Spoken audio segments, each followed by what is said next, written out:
Hello, fellow peasants. Today I'll be reviewing the new 4K transfer for Nightmare on Elm Street.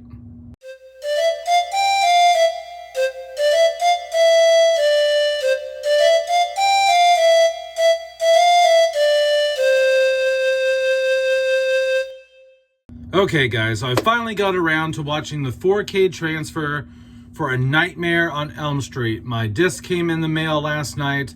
I canceled my steelbook because I don't think it was ever going to come. I was tired of waiting. I bought the standard edition, and that's just what I'm going to do. And I used my gift card refund to buy Elf 4K. So Elf on 4K is coming to my house today, so I will probably be reviewing that here in the future. Anyway, Nightmare on Elm Street. Let's go through this bit by bit. So, resolution. What did I think of the resolution? Great uptick in clarity here, guys. Great uptick in clarity. I even went back last night and watched the standard Blu-ray I have to compare and contrast just to see the difference. Huge, huge difference, I think. Nancy's sweater, you know, not even just Nancy's sweater, just the details in everyone's clothing, the details on vegetation, leaves, tree bark, the interiors of the homes, Freddy's mask, hair, skin, just like John Saxon's stubble, for example, pores on people's faces.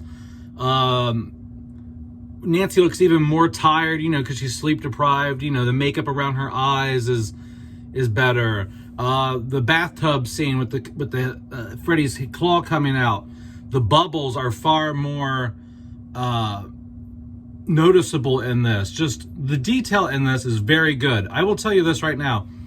When I first watched the trailer, the promotional trailer for this 4K that Warner Brothers put out, I was like, what is this? Like, this looks DNR'd to hell. This looks smeared. This looks like there's Vaseline rubbed all over the lens.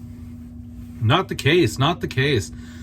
The 4K trailer for this release does in no way represent this release at all. There's a very fine layer of grain here. The grain is here. This is not DNR'd to hell. Was there some DNR done?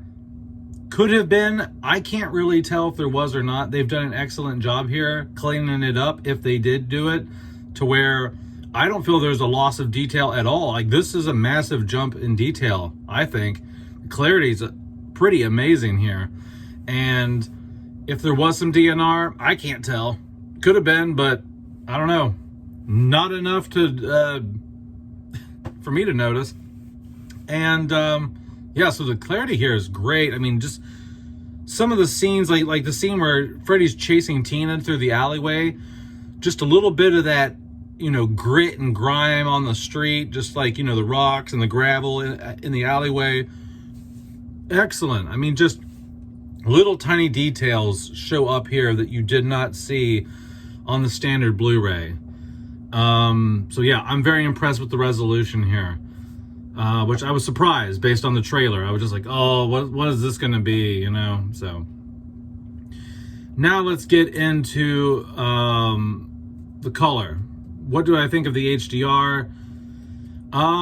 Looks a lot better than the comparison videos I've seen on YouTube.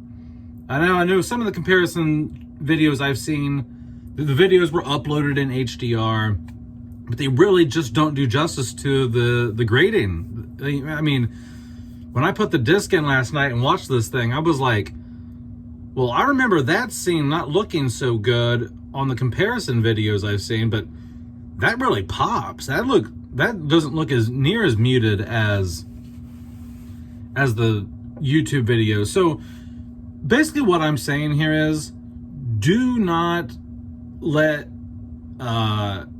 YouTube video comparisons be the determining factor for you for this release, because I was wrong about the resolution. The resolution is way better than what the trailer showed. The HDR is way better than what the comparison videos are representing. I mean, I'm sure the uploaders did the best they could to get the best image they could from the screenshots. I'm just saying, like, this pops better than what they have presented on their channels. So that's a good thing. It's a good thing. It's a good thing that this thing looks better once you get it home. Get it home and pop it in, okay? The fire in this, strong oranges and yellows and reds. Fire in here looks excellent. Freddy's sweater, bright red, dark winter green. Just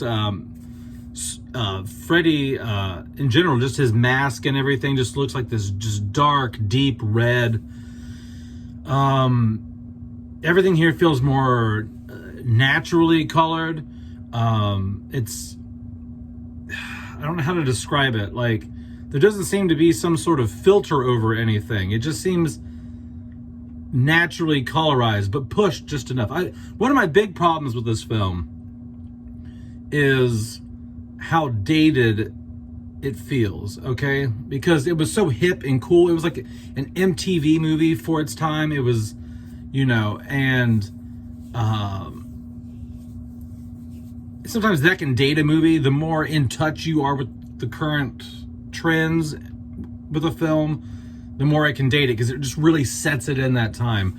And I feel like this film did such a good job by updating itself with the HDR. The HDR here makes you feel like you're watching the film for the first time in some weird way, because it's just, it breathes this new life into the color palette where you're just like, okay, this doesn't look like, I mean, yes, I know it's an 80s movie, but damn, does it look good. It looks more modern for sure. It just looks excellent, guys. The lighting in the bedrooms, like Tina's death, is the way the moonlight comes in through the windows on the wall during her kill scene, illuminates the room much better, but like in a natural way. Like, it was always really kind of dark. You couldn't really make out what's going on in previous versions. But here it's still dark, but like the moonlight's coming through just right, where you're just like, oh wow, that's really nice. Daytime scenes here look excellent. The foliage, the leaves, in particular, the scene where Nancy and what's his name? The lady, the guy that they think killed Tina, her boyfriend. Nancy and Tina's boyfriend are like hanging out in this bush because he's on the run from the police. That shot in particular, when they're like in that bush hanging out talking for a second before John Saxon comes and arrests him,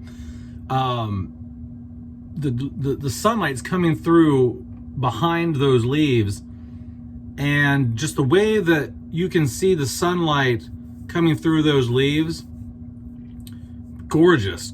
I mean, like, I sat and watched this release from front to back going, wow, that looks good. Wow, that looks a lot better than the standard Blu-ray. Holy crap, I'm so glad I decided to, because to be honest, Nightmare on Elm Street is not one of my all-time favorite horror films, okay?